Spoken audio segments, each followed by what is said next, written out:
नमस्कार, मैं हूं राघवेंद्र ओझा और आप देख रहे हैं जनता मांगे जवाब। छत्तीसगढ़ की सियासत इस वक्त गर्म है। मुद्दा है गरीब, गांव और रोजगार की गारंटी। और इसी मुद्दे पर छिड़ गई है सीधी सियासी जंग। एक तरफ है मनरेगा, जिसने सालों से ग्रामीण परिवारों को 100 दिन रोजगार की गारंटी दी, तो दूसरी तरफ सरकार की नई जीराम जी योजना, जो 125 दिन रोजगार और स्थायी विकास का दावा कर रही है। इस मुद्दे पर विधानसभा के अंदर आवाजें टकराई, स्थगन प्रस्ताव खारिज हुआ और फिर बाहर सड़कों पर कांग्रेस का शक्ति प्रदर्शन देखने को मिला। विपक्ष इस बदलाव को गरीबों के लिए संकट बता रहा है, तो वही सरकार का कहना है कि यह बदलाव नहीं, विकास का नया अध्याय है। लेकिन सवाल यह है कि क्या यह योजना सच में गांव की तस्वीर बदलेगी या फिर मनरेगा जैसे भरोसेमंद सहारे को कमजोर करने की कोशिश है? क्या 125 दिन का वादा 100 दिन की गारंटी पर भारी पड़ेगा? इन्हीं सवालों पर आज होगी सीधी और तीखी बहस। लेकिन उससे पहले यह रिपोर्ट देखिए।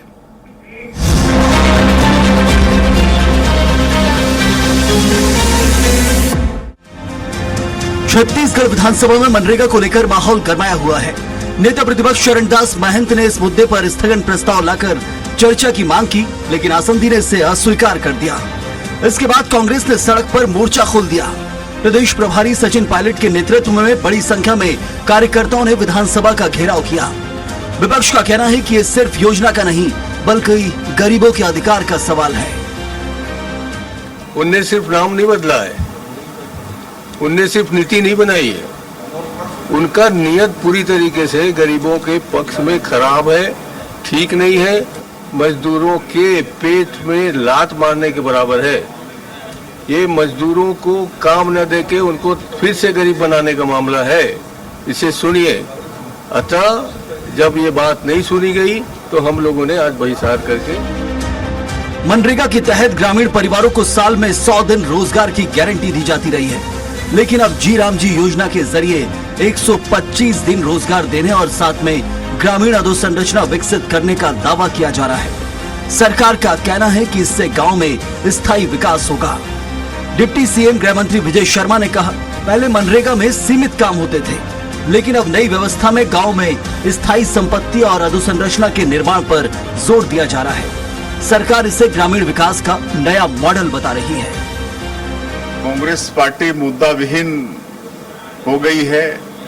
इनके पास कोई मुद्दा है नहीं और लगातार चुनाव हारते जा रहे हैं। देश की जनता का विश्वास खोते जा रहे हैं और ये लोग बौखलाए हुए हैं और इसलिए उलझुल कुछ भी बातें करते हैं।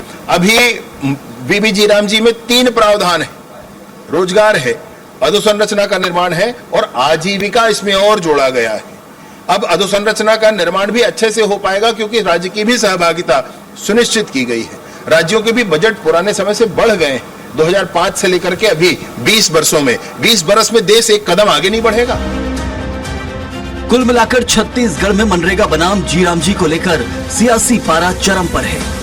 एक तरफ विपक्ष से गरीबों के हक और रोजगार की गारंटी पर खतरा बता रहा है, तो दूसरी ओर सरकार 125 दिन रोजगार और स्थायी अधोसंरचना के जरिए गांव के समग्र विकास का दावा कर रही है। सवाल अब भी कायम है, क्या ये बदलाव वाकई ग्रामीणों के लिए फायदेमंद साबित होगा या फिर सिर्फ सियासी मुद्दा बनकर रह जाएगा? फिलहाल सदन से लेकर सड़क तक गूंज रही इस बहस का असली फैसला तो आने वाले वक्त में ही होगा, जब इसका असर सीधे गांव और मजदूरों की जिंदगी में नजर आएगा। स्वराज एक्सप्रेस के लिए रायपुर से दिलीप साहू की रिपोर्ट। चलिए, इसी मुद्दे पर विस्तार से चर्चा करने के लिए हमारे साथ सभी खास मेहमान जुड़ चुके हैं। उनका परिचय करा देता हूं आपसे। निशिकांत पांडे जी हैं, भारतीय जनता पार्टी नेता हैं। सत्यप्रकाश सिंह जी कांग्रेस प्रवक्ता के तौर पर जुड़े हैं। बाबूलाल शर्मा जी वरिष्ठ पत्रकार हैं, हमारे साथ जुड़े। आप तीनों का बहुत बहुत स्वागत है। शुरुआत करता हूं आप ही से, निशिकांत पांडे जी। आज जो ये बल्लेबाजी हुई है छत्तीसगढ़ में विधानसभा घेराव की तस्वीरें आपने देखी होंगी। एक शक्ति प्रदर्शन था कांग्रेस का और तमाम सवाल थे इस प्रदर्शन में। सबसे महत्वपूर्ण सवाल मनरेगा को लेकर जो विपक्ष ने उठाया, कह रहे कि संकट है, आपने सिर्फ नाम नहीं बदला है।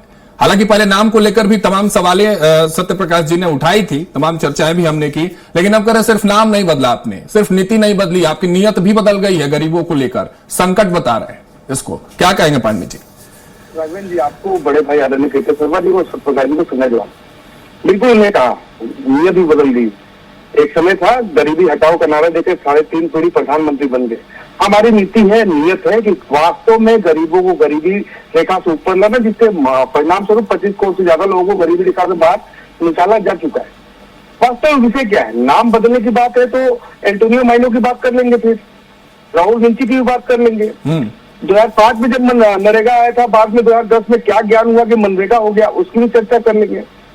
विकसित भारत गारंटी फॉर रोजगार आजीविका मिशन ग्रामीण, यह एक संकल्प है। जिस प्रकार से पीएम आवास दिया जा रहा है, जिस प्रकार से शुद्ध पेयजल पहुंचाया जा रहा है, जिस प्रकार से लखपति दीदी बनाया जा रहा है, उसी प्रकार से अब विकसित ग्राम की तरफ भारत आगे बढ़ रहा है। वास्तविकता ये है कि खोई हुई जमीन वापस लाने का प्रयास इस प्रकार से किया जाएगा। ये तो देखिए, जो आपने बोला कि बैटिंग कर रहे हैं कांग्रेस पार्टी, हिट विकेट हो रहे हैं। ये वही जनता है ना जिन्होंने मतदान करके इनको इनके ताज को बेताज किया है। कोई दूसरा व्यक्ति तो मतदान नहीं, लेकिन जो सवालों के बाउंसर्स मार रहे हैं वो कह रहे हैं कि आपके ऊपर से निकल जा रहे हैं, आप उसको फ्लिप तो करिए, जवाब तो दीजिए, ये भी तो कह रहे हैं वो। अरे तो 9 बॉल को कैसे क्लिक कर दिया जाएगा? हाइट से ऊपर बहुत ऊपर जा रहा है वो। इनका लाइन लेंथ बिल्कुल बिगड़ा हुआ है। राघवेंद्र जी, आप बात समझिए, बेट के भी हाइट से ऊपर जा रहा है बोल। कारण क्या है? देखिए, इनका प्रैक्टिस छूटा हुआ है। SIR पे बवाल, जनता मतदान करती है उस पर बवाल, कोई न्यायालय निर्णय देती है उस पर बवाल, कोई एजेंसी कार्रवाई करती है उस पर बवाल। नीतिगत कहीं कांग्रेस आपको दिखती है? 7.5-8 पीढ़ी से, 8 दशक से ये गरीबी हटाने का नारा दे रहे हैं। आज भी जो पार्टी 7 दशक से सत्ता में रही हो, वो गरीबों की चिंता कर रही है, गरीब शोषित पीड़ित वंचित की चिंता कर रही है। तो सवाल तो पूछना लाजमी होगा ना कि आपने पीढ़ी दर पीढ़ी लोग कर क्या रहे थे? लोग गरीब होते गया, गांधी परिवार अमीर होता गया, कैसे होता गया? लेकिन हमारा संकल्प है 2047 में अगर विकसित भारत का संकल्प हम लेके आगे बढ़ रहे हैं, तो बिना ग्राम पंचायत को विकसित किए भारत विकसित हो नहीं सकता। उसी के तारतम्य में ये प्रयास है। अधोसंरचना में काम होगा, पुस्तकालय खुलेंगे, सिर्फ रोजगार नहीं, 125 दिन की गारंटी रोजगार की बात हम कर ही रहे हैं, लेकिन इंफ्रास्ट्रक्चर डेवलप करने का एक प्रयास, स्मार्ट आंगनबाड़ी हो, स्मार्ट क्लासरूम हो, स्मार्ट पुस्तकालय हो, इस दिशा में सरकार अगर आगे बढ़ रही है तो कंधे में कंधा मिला के विपक्ष में चलना चाहिए। तो ग्राम पंचायत में 3 करोड़ की 36 की जनता रहती है। जो जनता ग्राम में है, गांव में है, उनको अगर हम डेवलप नहीं करेंगे। आज जैन जी की बात बहुत राहुल गांधी करते हैं। जैन जी कब जैन जी बनेगा छत्तीसगढ़ का? छत्तीसगढ़ ग्राम पंचायत विकसित होगा तभी तो जैन जी बनेगा। कोई चिंता है तो कांग्रेस पार्टी हिट विकेट हुई है, इसकी चिंता कांग्रेस पार्टी करे। ठीक है। सत्य प्रकाश जी क्या कहेंगे? कह रहे हैं कि प्रैक्टिस मैच से आप काफी दूर हैं, फ्री हिट और तमाम हिट विकेट की बात कर रहे हैं निशिकांत जी, लेकिन आपने आज जो प्रदर्शन किया, क्या सच में आप प्रैक्टिस कर रहे थे क्या 2028 के फाइनल मैच का? जब 2028 में उतरेंगे तो एक थोड़ी सी प्रैक्टिस कर लेते हैं, क्या ये लोकतांत्रिक दबाव के लिए प्रदर्शन था या फिर राजनीतिक प्रदर्शन था? ये सत्य प्रकाश जी, ये तो प्रैक्टिस और ये समाप्त नहीं है। जिस तरह से अभी निशिकांत पांडे जी ने लगभग 1-1.5 मिनट बात की, मगर एक भी बिंदु ये नहीं समझा पाए कि जो नया जो लेके आए हैं मनरेगा को बदल के, ये क्यों बेनिफिटेड है गांव में, इससे रोजगार कितना मिलेगा, इससे क्या फायदा है ग्रामीण क्षेत्रों पे, एक बिंदु को इन्होंने स्पष्ट किया। एक बिंदु भी बता दीजिए आप। तो इसी से दिखता है कि इनको मालूम है खामियां कितनी। अभी इन्होंने नाम बदलने की बात की, अब देखिए योगी आदित्यनाथ क्या नाम था, जब इससे क्यों नाम बदले? गुजरात क्रिकेट स्टेडियम का नाम तो नरेंद्र मोदी स्टेडियम हो जाता है। तो ये नाम बदल हमारे सत्यप्रकाश जी, इस योजना में क्या दिक्कत है कांग्रेस को? सत्यप्रकाश जी, नाम से, काम से या राम से? 3 सवाल, तीन बिंदु पर मैं आपसे पूछ रहा हूं। नाम से या इसके भीतर के काम से या जो राम ऐड हुआ है उस राम से? दिक्कत कहां है आपको, ये समझाइए। राघवेंद्र जी देखिए, फिर आप लोगों के साथ यही समस्या कि आप ये तीसरा सवाल क्यों पूछना चाह रहे हैं, ये समझ नहीं आ रहा है। नहीं, इसको लेकर सवाल उठाए आपने, हालांकि आपने बाद में जरूर इसको लेकर स्पष्टीकरण दिया कि राम से कोई दिक्कत नहीं, लेकिन इसीलिए मैंने दोबारा पूछ लिया कि दिक्कत कहां है। ये तो क्लियर, ये हमने कहाँ बोला है? नाम तो बदलते रहते, मैंने बताया ना। अभी कितने मैं इनको नाम बता दूंगा, स्वावलंबी योजना, अटल पेंशन योजना, बेसिक सेविंग बैंक, जनधन योजना, तो तमाम नाम बदलते रहते हैं। ये इनके लिए बड़ी चीज है। और हाँ, धार्मिक नाम लेके आना किस तरह से पोलराइजेशन करते हुए एक अलग विषय, इसलिए लेके आए। मतलब हम इसमें जो मूल चीजें जो है, जैसे पहले केंद्र सरकार के अधीन था ये, अभी 60-40 कर दिया। जो राज्य सरकार पहले दबी हुई है, वो कहां से भुगतान कर पाएगी, ये पहला विषय। फिर दूसरा था कि पहले ये डिमांड बेस्ड था। आप 100 दिन का रोजगार मांगिए सरकार से, अगर सरकार नहीं दे पाई या जिला प्रशासन नहीं दे पाया तो आपको कंपनसेशन मिलेगा, आपको पेनल्टी मिलेगी। अब वो नहीं है। अगर सरकार बोलेगी हमारे पास फंड नहीं है तो आपको रोजगार नहीं मिलेगा। ये है, ये बिल में है, खासतौर से लिखा हुआ। और अभी ये बोलते ग्राम पंचायत, अरे भाई साहब, पहले ग्राम पंचायत ग्राम सदस्य लोग ही डिसाइड करते थे कि गांव में क्या काम कराना है। अब आपने उसको हटा दिया है। केंद्र सरकार तय करेगी। और उसमें भी आपको बताऊं, इस बिल में जीआई टूल, पीएम गति शक्ति, केंद्र डिजिटल मार्केटिंग, विकसित Bharat, national rural infrastructure, biometric dashboard, AI tagging और ऑडिट जियो टैगिंग से होगी। मतलब ग्रामीण क्षेत्र इतना टेक्नोलॉजी विकसित हो गया, मतलब ये सब चीजें अगर नहीं होगी तो ये योजना लागू नहीं होगी। इस बिल में खासतौर से लिखा हुआ है। ठीक और है। उसमें भी अच्छी और मैं बताता हूं, 60 दिन का रोजगार तो आपको मिलेगा ही नहीं, ये खासतौर से लिखा हुआ है। मौसम की बार बोल के जो भी बोल दीजिए। और एक और मैं आपको बताना चाहूंगा, जहां केंद्र सरकार के जो दूसरे जो विपक्षी दल की सरकारें होंगी राज्य में, आपको क्या लगता है राघवेंद्र जी, वहां सरकार काम दे देगी क्या? आप बता दीजिए। मैं उसका एक और उदाहरण बताता हूं। लगभग 10 साल से 52,000 करोड़ बंगाल का बकाया है, नहीं मिला। हाईकोर्ट ने, सुप्रीम कोर्ट ने भी केंद्र सरकार को बोल दिया, आज तक पैसा नहीं मिला। उसी मनरेगा की मैं बात कर रहा हूं। तो इससे दिखता है ना कि आप क्या करना चाहते हैं। रोजगार है कहां? 60 दिन को रोजगार नहीं देंगे। 125 दिन बोल के 7 दिन गायब है। और उसमें भी एक और बात बताना चाहूंगा, 3.6% लोगों को ही 100 दिन का रोजगार मिला है। ये मैं 1 साल पहले के डाटा के मैं बता रहा हूं, और उससे पहले के डाटा तो और कम। तो ये दिखता है। और एक पॉइंट और मैं सबसे महत्वपूर्ण रखना चाहूंगा, ये जो बार बार बात कर रहे हैं कि हम गांव को सुदृढ़ करना चाहते हैं। 1,11,170 करोड़ का जो बजट था मनरेगा का 2020-21 में, उसको घटा के इस साल 86,000 करोड़ पे ले आए। क्यों निशिकांत पांडे जी, कैसे होगा? ठीक है, तो ये है कहा, आपका फंड तो है नहीं, आप फंड तो कम करने आ रहे। और पहला भाषण तो भूला नहीं है मोदी जी का, किस तरह से यूपीए सरकार पर आरोप लगाए थे कि ये जीवन एक पिलर है, भ्रष्टाचार का पिलर है, वो शुरू से हटाना चाहते थे। और ये क्यों हटाना चाहते थे, ये भी सबके सामने है कि यूपीए सरकार को कहीं ना कहीं वाहवाही मिल रही थी। क्या इस तरह की योजना गरीबों के लिए, खासतौर से अनस्किल्ड वर्कर्स के लिए पूरे विश्व में कहीं नहीं थी। जो एक डिमांड, जो जॉब मिलती थी, एक काम मिलता था, वो हमारी सरकार। निशिकांत जी से जवाब लेते हैं। निशिकांत जी, ठीक है निशिकांत जी, नाम बदलने से नहीं होगा, तस्वीरें बदलनी चाहिए। सत्य प्रकाश जी पूछ रहे हैं और कैसे बदलेंगे तस्वीरें, जल्दी से एक छोटा सा जवाब, फिर बाबूलाल जी आपके पास आता हूँ। राघवेंद्र जी, सत्य प्रकाश जी ने कहा कि नाम इसलिए बदला गया क्योंकि यूपीए का मतलब ढोल बज रहा था 11 साल बाद, और ढोल बज रहा था तो इनको वोट नहीं मिल रहा था। वो एसआईआर के माध्यम से और ईवीएम के चोरी के माध्यम से इनको वोट इनकी चोरी हो गई। अरे सत्य प्रकाश जी, कब धरातल पाओगे? आपने कहा कि अगर 100 दिन रोजगार नहीं मिलेगा तो बेरोजगारी भत्ता देना पड़ेगा। किस प्रकार से भ्रम फैलाने का प्रयास कर रहे हो? इस प्रकार की राजनीति से आपको खोई हुई जमीन वापस नहीं आएगी। जो महत्वपूर्ण विषय है जी, राम जी से वास्तव में इनको समस्या यही है राघवेंद्र जी, जो आपने प्रश्न उठाया, क्योंकि राम भगवान का नाम लगा हुआ है। अगर यही कोई गांधी परिवार का नाम लगा होता तब ये ताली बजा रहे होते। वीआईपी रोड का नाम बदल के राजीव गांधी। नहीं तो फिर ये सत्य प्रकाश जी और इनकी पार्टी या तो समझ नहीं पा रही, या तो अब समझा नहीं पा रहे कि बातें क्या है। क्या इन दोनों में से क्या बात है पांडे जी? नहीं राघवेंद्र जी, ये समझना नहीं चाहता और समझ भी नहीं पाएंगे। बेसिक इनका बहुत कमजोर हो गया है। बेसिक इतना कमजोर हो गया, पेन इंडिया में ये विलुप्त हो गए। देश की राजधानी दिल्ली में तीसरी बार शून्य पे है। मानसिक शून्यता घर कर गई कांग्रेस पार्टी को। हर चीज पे इस प्रकार से निम्न प्रकार की राजनीति करना एक कांग्रेस पार्टी की दुर्गति का परिणाम है। इसी कारण की दुर्गति हुई है। आप चर्चा कीजिए, नीति को लेकर कीजिए। अगर समस्या, मैं आपसे एक बात कर रहा हूँ, 125 दिन अगर रोजगार नहीं मिले तो कांग्रेस पार्टी यहाँ यही पे तो है, छत्तीसगढ़ में। देश में भले इनकी सरकार ना हो कई राज्यों में, लेकिन कांग्रेस पार्टी तो होगी ना, वहां आंदोलन खड़ा करेगी, वहां चर्चा करेगी। लेकिन वो चर्चा नहीं करना, उनको भ्रम फैलाना है। जिस प्रकार से एसआईआर पर भ्रम फैलाया, जिस प्रकार से सीए पर भ्रम फैलाया, उसी प्रकार से राम जी को भ्रम फैलाया। लौटूंगा सत्य प्रकाश जी आपके पास भी लौटूंगा, लेकिन उससे पहले बाबूलाल शर्मा जी। बाबूलाल जी, आप किस तरह से इस लड़ाई को देख रहे हैं, इस विवाद को किस तरह से देख रहे हैं? मनरेगा बनाम वीबी जीराम जी, क्या ये सच में इसमें कोई संकट आप महसूस कर पा रहे हैं वीबी जीराम जी में, जिस तरह से विपक्ष लगातार सवाल उठा रहा है, या सिर्फ एक राजनीतिक टकराव है? शर्मा जी। तो संकट है, संकट ना माने तो संकट नहीं है। महात्मा गांधी का जहां नाम है मनरेगा में, तो महात्मा गांधी का नाम आता ही जो है निश्चित रूप से कांग्रेस की याद आती है।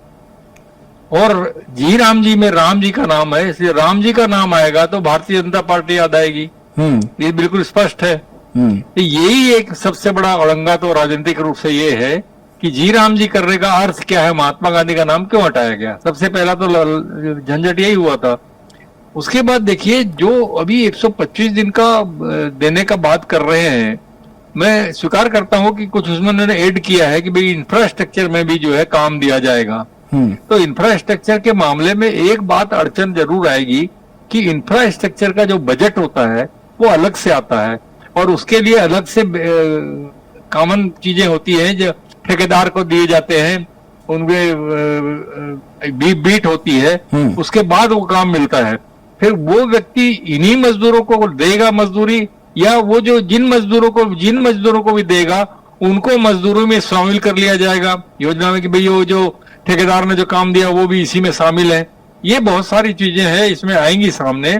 और शौचालय बनाना है, स्कूल के कमरे बनाना है, स्कूल बनाना है और कोई बिल्डिंग बनानी है गांव में, निश्चित रूप से जो है इंफ्रास्ट्रक्चर बढ़ेगा तो स्थायी जो है एक चीज बनेगी गांव के लिए। लेकिन कैसे बनती है, अभी तक क्यों नहीं बन पा रही है, अभी तक सरकार क्यों नहीं बना पाती है जो मनरेगा के ये आपके जीराम जी के माध्यम से बन जाएगी, ये भी एक प्रश्न खड़ा होगा।